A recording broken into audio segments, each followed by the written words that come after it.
Hey, it's Ashley.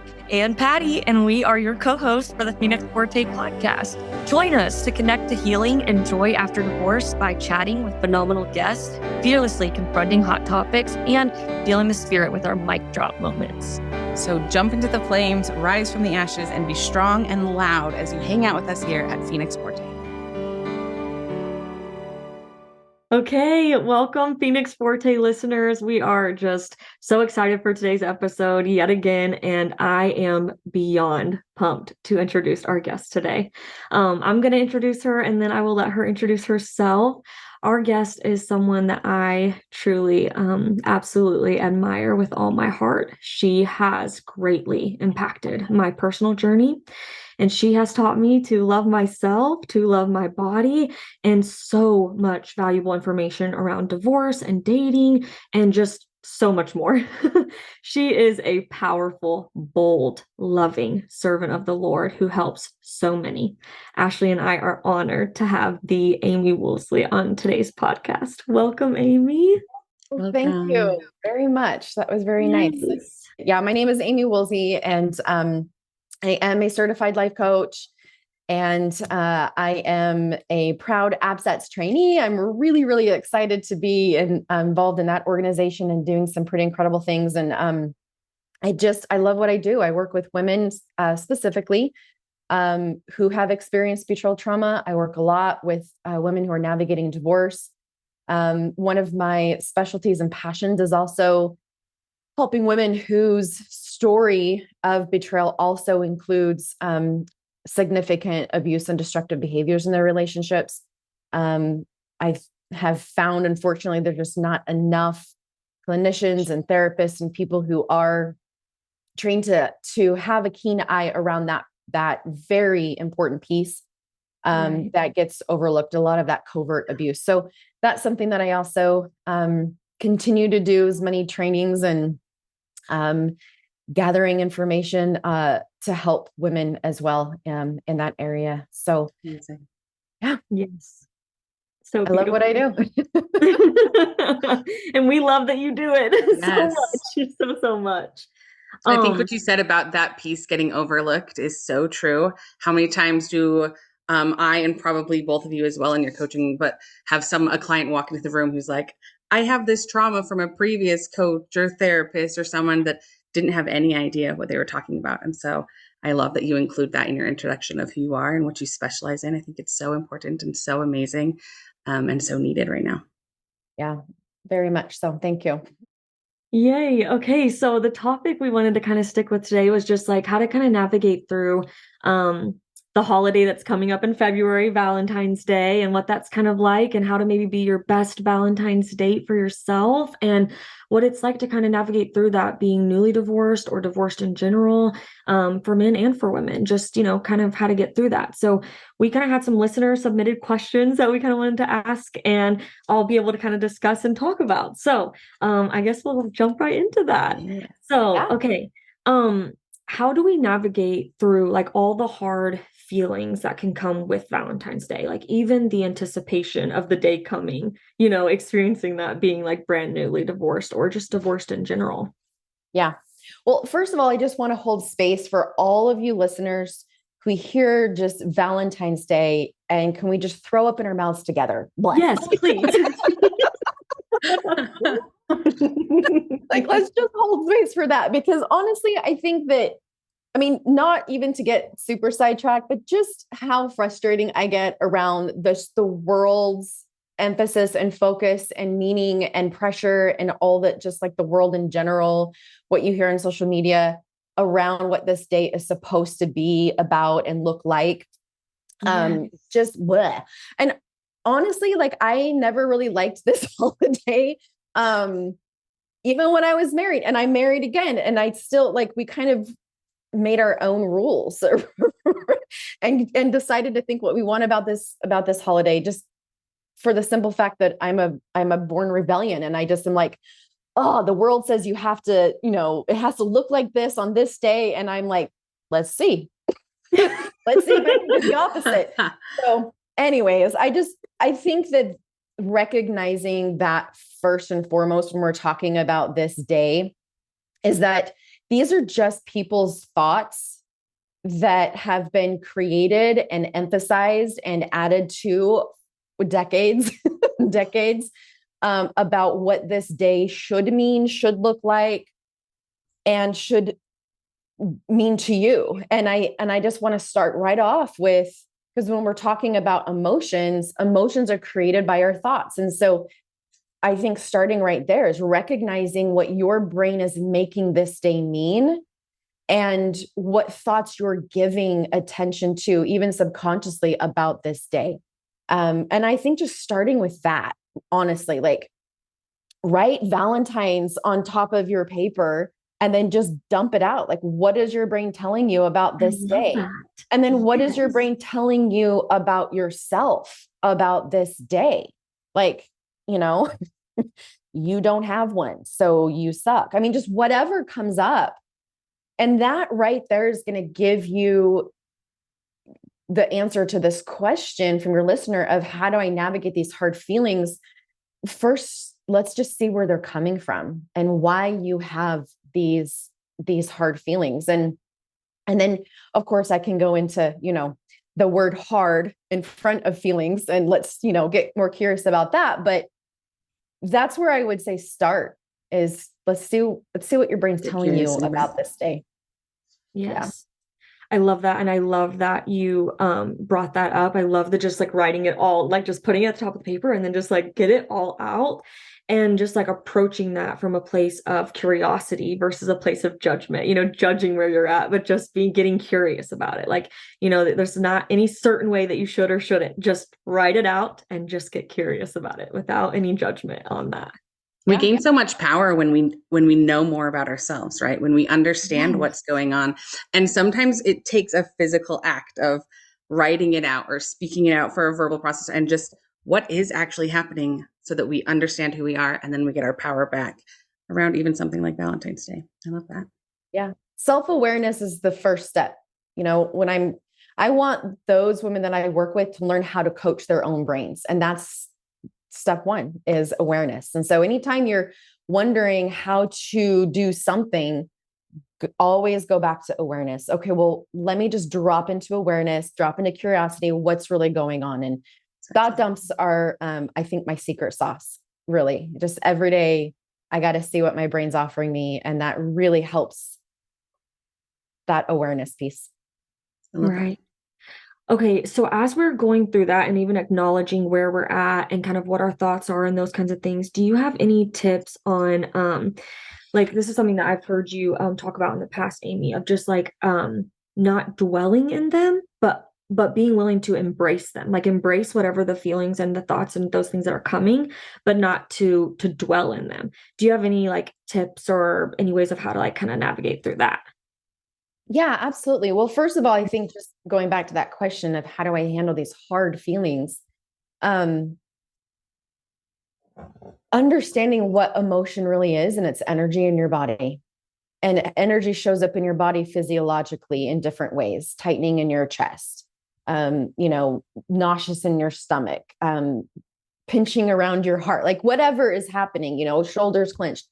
And I think first, just recognizing that that's what emotion is. It's energy in the body. And I love reframing. Years ago, my coach helped me reframe emotions. Emotions are information. And I love IFS part work. And so just noticing that these are parts of me. They aren't me. It's energy. It's information. What can I get and gain from these parts? What can I learn about what these parts and energy is trying to tell me? And as I've done that and really rewired my brain about feelings in general, hard doesn't preface feelings anymore for me.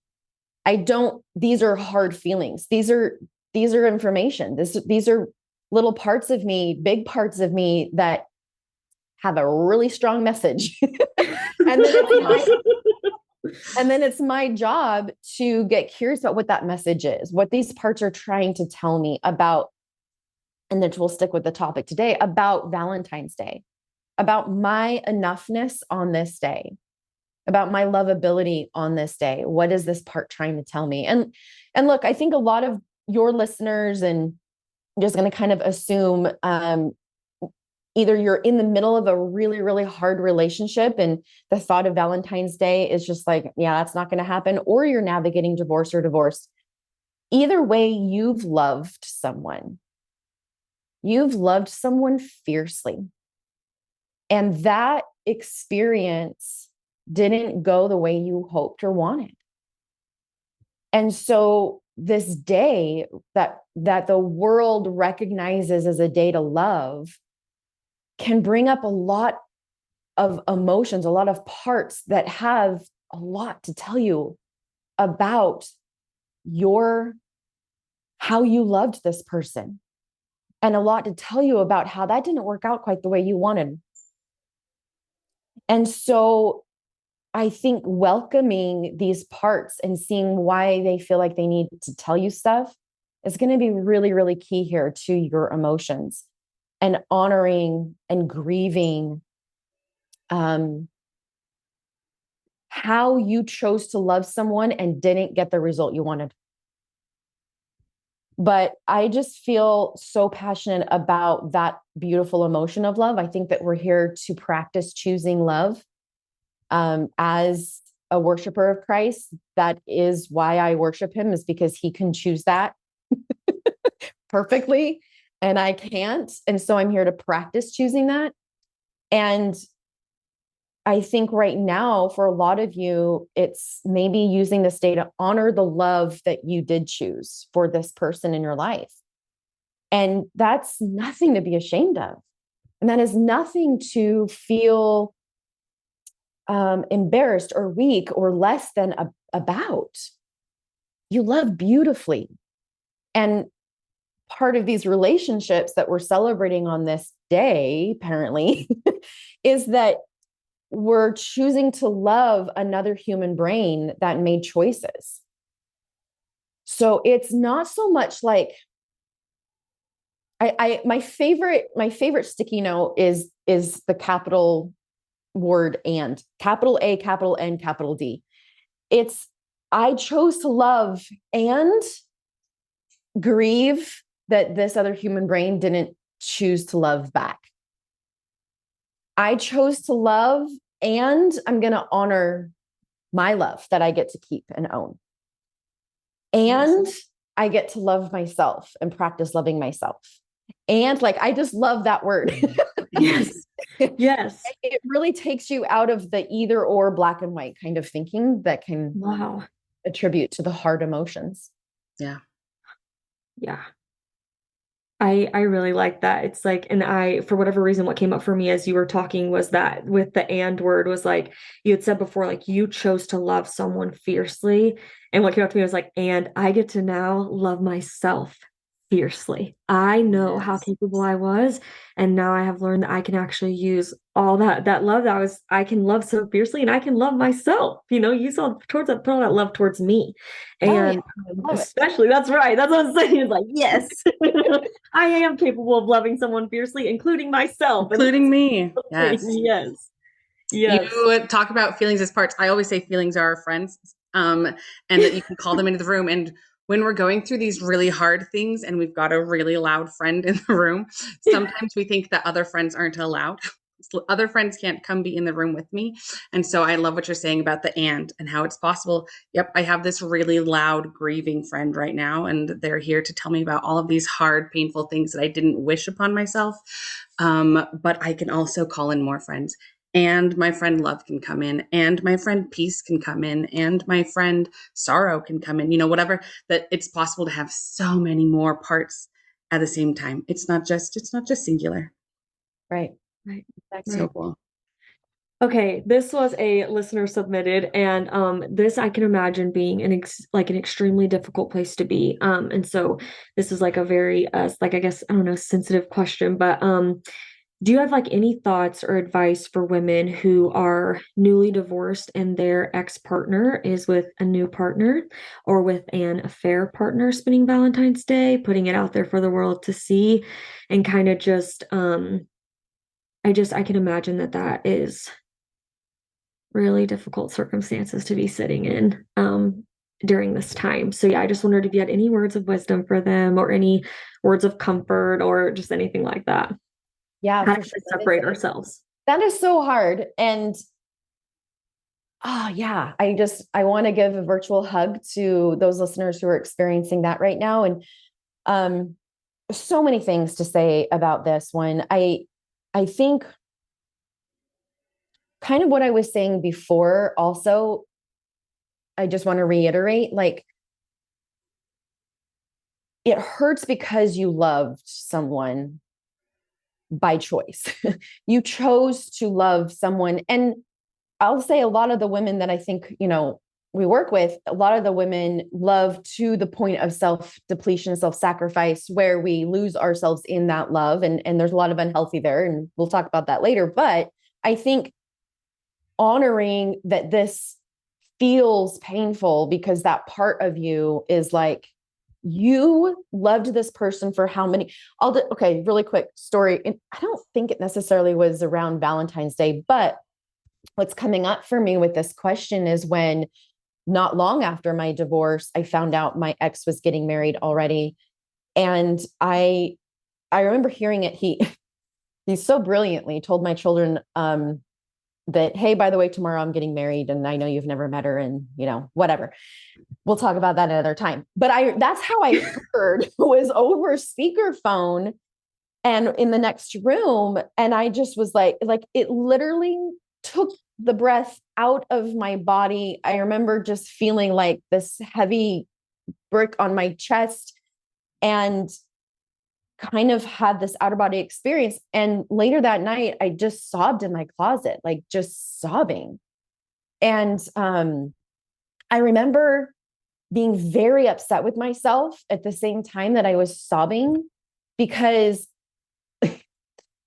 no judgment, but at that particular time also, I was also giving God really great ideas on how to take him out of this planet. Like I did not want him back.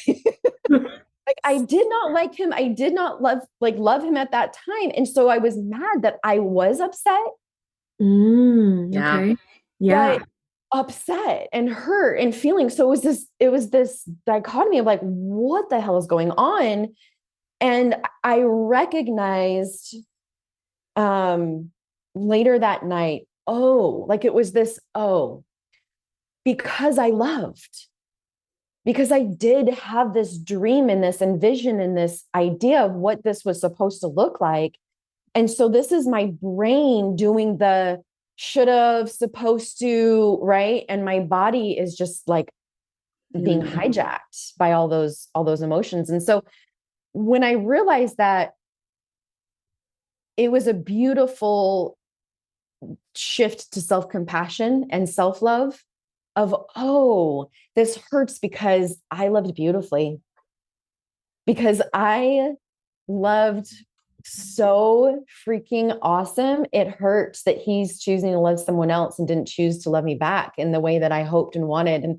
And that's okay that this hurts that way. And so again, I want to hold space for the negative emotions. A lot of times these questions that we get, or, when people come to want help, they want these parts to go away. Right.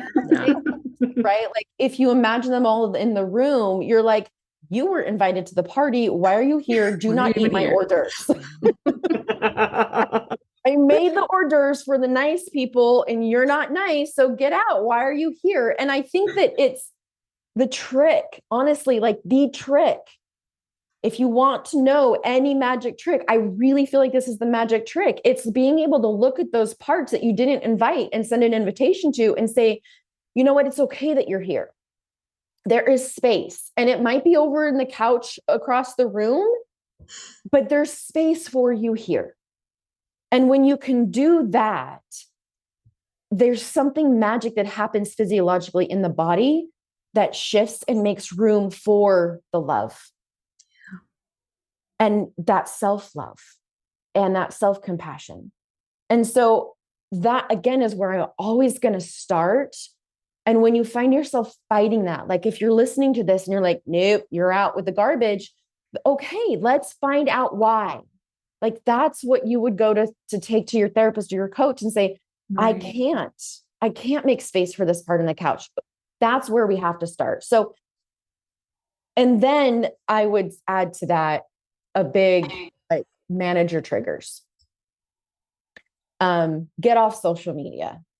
Like, just get off. For the first 3 years, like, holidays and stupid days like this, it was, I'm off social media. I'm not getting on. I'm not posting. I'm not looking, because it's triggering, because it makes me want to just cuss every cute couple out that post their stupid holiday Valentine stuff. Like, it makes you want to murder us. My bodyguard is super activated, and she's just like, weapons drawn, we're going to go to war. Yes. And I mean, to the point where I would have to, like, sit somewhere else when I recognize that in church, I can't, my poor kids, like, we'd sit down and a cute couple would come up and sit in front of us and I'd be like, nope, we're moving. I'm not going to sit here and watch this, cute couple in front of me all church. So, like, what do you have power over? What can you control? And really take charge of these triggers, these thoughts, and then give yourself permission to do something. Yes. Do something new, create something new on this day. Goes back to kind of what I said in the very beginning. You get to choose the thoughts you want to have about this day, and you get to experience what you want on this day. That is all in your power. I love the acknowledgement of where your power is.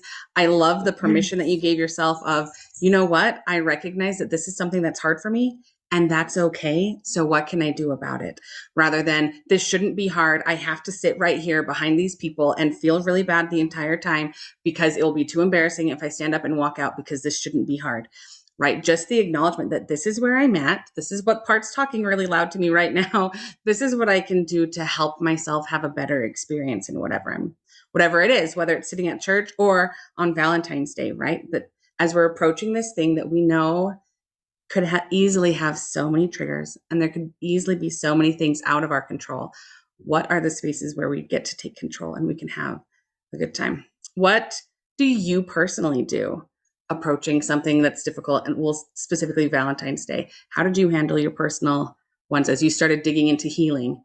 What did you do? What do you do now? Yeah, just that. I did not get on social media. My closest friends, family, I made requests to them to, not talk to me about certain things at that time. So I really just did a lot to take care of myself. And then I, honestly, pretty early on, I did have the ability to change my thoughts and create something new. I am grateful that I was able to latch on to that truth for myself, that I am a creator and God gave me power to create. And so what do I want to create? And so I did a lot of that. And it was like, I'm going to create this holiday or whatever for my children. And I want this day for them to know how much I love them. And so it just became this day for me and my children to love on each other. And we did, different traditions. And, what really, I'm just going to share this really quickly, if it's okay. Absolutely. The moment that changed that for me was very actually specific. It was the first time that we took family pictures after my divorce. And it was like the whole big family thing. And everyone was paired up but me. I'm the oldest of 7 siblings. And I showed up, and I honestly didn't anticipate this trigger. I didn't anticipate what this was going to be like, because you don't do that. It's a lot of those first smack in the face, and you're just like, Oh, yes. Take out the bleeding knife that was just stabbed in my heart with all of these comments that I know my family didn't intend to make, but it was the most painful experience. And I mean, really, I sobbed and sobbed. It was so painful. And I got the pictures back in the mail from our photographer, and I opened it up and I pulled out this picture of just me and my children. And the very first thought was like, that's my family. Because during that day, my thought was, I don't have a family anymore. Look at all of these people who have a family, and I don't have a family anymore. that was my thought that was creating so much pain. And so when I pulled that out, it was this beautiful picture of this family, and it was a new, redefined, beautiful family. And because my brain offered me that thought, which I think it was God that offered me that thought, but that I thought that, and it felt so good. It felt so new. It felt so hopeful. And I just put it on my wall, and it was like, this is me. This is my family. These are my people. And that was the catalyst of the creation in me to create new in everything. And that meant new in Christmas and Valentine's and whatever, stupid world holiday. Honestly, I am a rebel against these world things, but whatever that was, it was, I'm going to create how I want it to be. And so I just like do that with whatever this day is. And that might mean on that day, I remember not listening to the radio. And so I purposely chose Lauren Daigle, who is my saving grace. And I would just listen to her. And, to this day, my kids, when they have hard days, when I know they're having hard days because they put on Lauren Daigle. Oh, I love that. And that's just kind of one of those ways that we reset our brain and reset our mind and get offered thoughts of beauty and hope and love of Christ. And so those are some things that I've done. Amazing. Good. I just love it so much, because one of the first things I did post-divorce, I just felt this call to go get family pictures, right? Just me and my kids, go get them done. And so I got them done. And I remember feeling awkward, like, it's just me and my kids photographer. Like, she was asking some questions about if anyone else was coming. It was just us. But I had that same feeling as I pulled out this picture and I saw it complete and happy. And I was like, oh, okay, we got this. We can do this. Me and my kids, we've got this. And then I know Patty also had this really cool photo shoot experience. Yes, I did. I did want to touch on it too, because I am one who actually does not have kids, but I do have a dog, and he is my companion. It is. He really is. He is my have companion. A little dog too.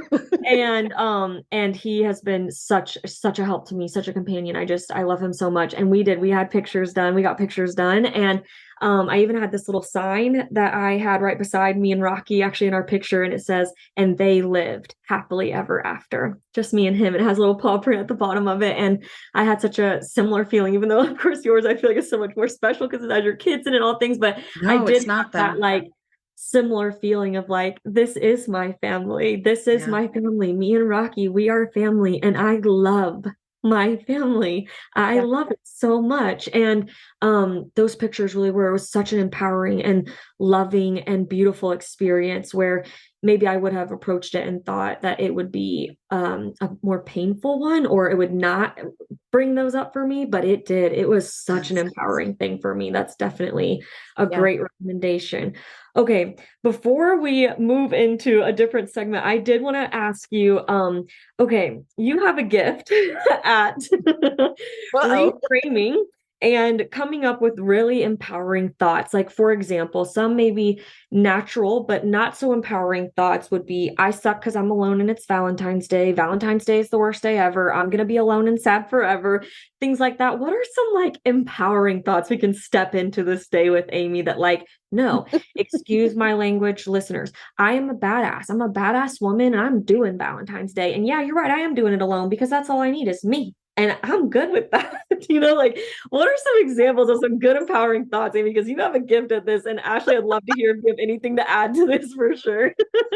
Well, you took my favorite one. Okay, seriously, like that is my go-to, and my favorite is badass and, warrior woman, whatever.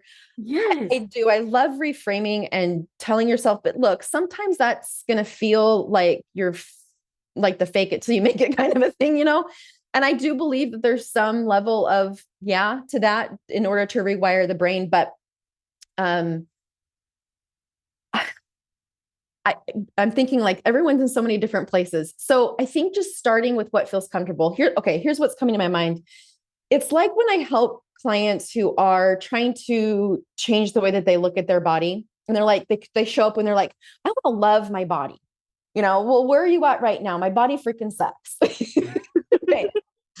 So let's get realistic. You're not going to leave this session loving your body. And they're like, well, okay, let me tell you why.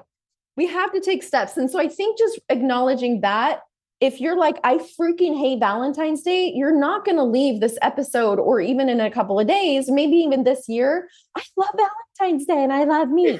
I think that's like a really big extreme jump. And so it's starting with, I'll have my clients just start by looking in the mirror and I have a body. Like, let's just start there. I have a body. And I'm really grateful that I have 2 arms and 2 legs. And let's just start with that, because that feels doable. The brain's like, yeah, I can do that, because I'm not going to sit here and look at myself in the mirror and be like, I love you, because that's just not believable right now. So I think just jumping into this, like, I'm a super badass woman and I am capable and blah, blah, blah, might be that kind of like, no, not going to happen. Right. Because you might be still in the space of a lot of thoughts that were offered to you by your partner or whatever, the world, that you're not lovable.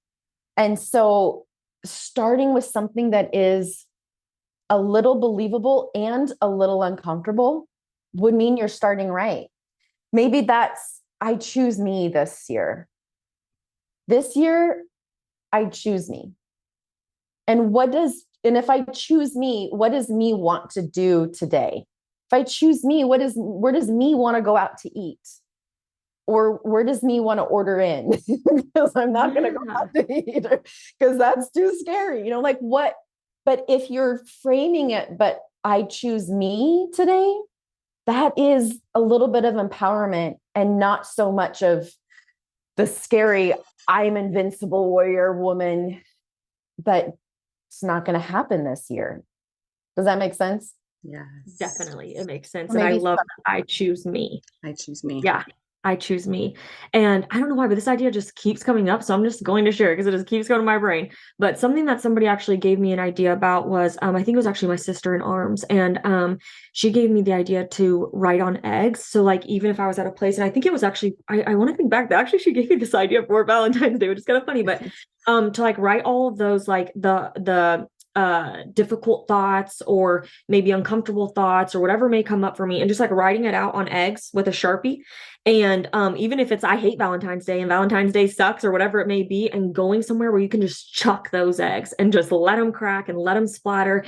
And I cannot emphasize the power that I felt enough. Like, it was huge for me. And I tell everyone I know, listen, if you don't have any plans, eggs, they are a little bit more expensive these days than they used to be. Maybe throw a potato. Typically people can afford them, or find something else that's like easily you can just write on with a Sharpie and throw it and just chuck it, and like actually physically releasing some of that energy that comes with this, and just really knowing that you can take the time to do that.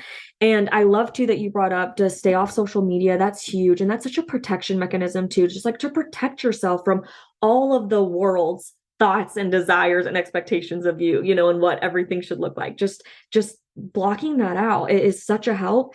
And then I love too that you brought up earlier too, like the day to love on your children. I just really love that too. So just like for any of our listeners that have kids and you're trying to find connection in that day, that is such a beautiful way to find it, is to find the love and the joy with your children, and really embracing them on that day as well. And if you don't have kids like me, just like what Amie was bringing up too, is just really choosing yourself. Where do you want to eat today?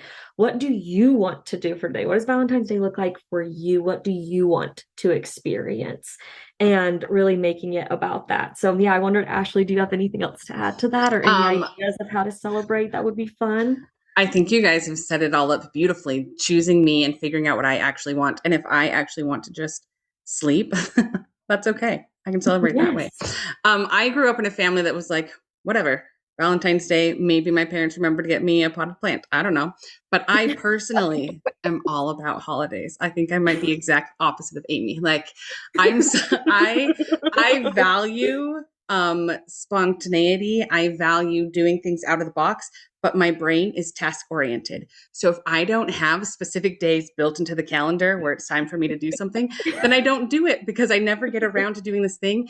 And I'm left feeling unfinished because I'm not doing this thing that I value. So holidays are like, thank you. I needed a reminder that this is something that I want to prioritize. So I love them so much. I love them so much. It just helps me function. So for Valentine's Day, I realized how important it is to me to live up to my value of showing others that they are special to me. That's just really important to me. So I put my effort into how do I do that? How do I show others that they are special to me? So for my kids, I do a little heart attack, which everyone's ever heard of, but I do one heart each day. And on the heart, I write one reason that I love them or one thing that I think is special about them. And then I'll put them on the door at night. So they wake up each morning so excited to go read a new thing that they love, that I love about them, and that they know that I think they're special. And then we do service dates. So we'll go out on a little. I sold this one from Kristina Kuzmic's book. If you haven't read that one, go read it. But we do a little service date. So we'll go out and just call in the spirit and say, what service can we do today? And oftentimes it's buying a meal for the person across the aisle or the car behind us, because we're probably actually in a drive-through because my kids probably chose where we're eating. So we'll just buy their meal, or we'll go leave quarters at a laundromat, or pick up carts at the grocery store so that they're all ready to and set to be hauled back in. Just like random little service that I try to have my kids watch for those opportunities. So we spend the day, I spend leading up to Valentine's Day, because February is the worst and it's all of my triggers and I hate it so much. So I have to reclaim it. So all leading up to Valentine's Day is just what's special about my kids and what do I love about my kids and how can I show them that they're special? And then we spend the actual day trying to show other people that they're special too. Yeah, wow, that's so beautiful. I just love it. That's just so cool. And yeah, like, and even for me this year, I think like my Valentine's Day as a single and divorced, empowered woman is I'm probably gonna get my nails done. I have like a self-care thing booked in there. And then some of my other girlfriends that are live far away from me and don't have like a large connection, maybe where they live, we're gonna get together and just do a little Zoom chit chat, just kind of hang out with each other, have a little girls' date together, even though we can't do it in person. And then I'm going to try to get out and get a hike. I feel the closest to not only my inner self, my higher power, to God when I'm out in nature. And so I can't think of a better way of how to love myself and be grounded and connected to God on that day than to be out in nature. And so it's just like that's what I'm going to do. It's not like a big, huge loaded day. It's just like a little things for me and my friends. And then just, that's it. And no expectations. I don't care what the world's doing on Valentine's Day. That's what I'm doing. So I'm going to enjoy it. So Love that. yes, yes. Okay, so along with everything we've talked about, we're gonna move into our mic drop segment, and I am like absolutely thrilled to talk about this song. Amie, I'm not sure if you had ever heard it before. This song that we're going to feature today is called "Hey Girl," and it is by Ann Wilson, and it just speaks so highly of all the messages that we have talked about today, actually. So I think that like this must have been a God thing that this is the song we're doing. So, anyways, I don't know. Do you want to start on it, Ashley? Do you want me to start? How do you want to? The part that I want to talk about is verse 2. So if you have anything before that, then you start. Okay. Otherwise, jump into verse 2. Okay, I'll start on verse 1 then, and I'm just going to read it. Okay, it says, "There in my reflection, man, this world's been messing. It's been messing with your mind." And talk about how the world messes with our mind, especially around Valentine's Day. "Someone stole your smile now. It's been a little while now. Happiness is hard to find." And that can be very, very true. And it says, "Letting everybody and their mother try to tell you what you're worth. When did you forget that the one who made you told you what you are worth?" And I think that that is such a powerful line from that it's the one who made you who told you what your worth is. Nobody else gets to decide that. Talk about love, right? Yes, talk about what a powerful if love. It's a holiday specifically designed to help us remember love, remembering our Creator and the love that He has for us, and our Savior and the love that He has for us. What a way to do that. Yes, yes. Okay, let's go. One of my favorite books, You Are Special. That's what came to mind when you. Yes. We'll have to put a link to that. Okay, Ash, what were you loving about the second verse? Oh my gosh, the whole thing. Okay. Yes. It says, "Don't you know you're beautiful, crazy, kind of wonderful, and there's no one like you." This entire discussion we've been having has been all about just getting to know who am I. That's my favorite part of recovery work is figuring out who am I and allowing that to be something that's important. So I love this piece of the verse reminding you that there's no one else like you and you are beautiful and wonderful. That's important to keep up. And then it says, you don't need to measure up. You are the treasure of the God who loves you. And that idea of how does the world look at Valentine's Day and all of the shoulds and the woulds and the if onlys and the why couldn'ts, all of those other things don't actually matter. We don't have to measure up. We don't have to go seeking. We don't have to internalize lies that if he's already moved on, what does that mean about me and my worth? No. I'm already a treasure. God loves me. My Savior loves me. My Heavenly Mother loves me. I don't have to measure up to anyone else. It's that You Are Special book all over again. I don't have to take those on because I'm already just me. Yes, I love that. That's one of my favorite lines of the whole song is you are the treasure of the God who loves you. And I don't know why it makes me so emotional, but to really think about that like, and I really do believe that I am a treasure and that God really treasures me.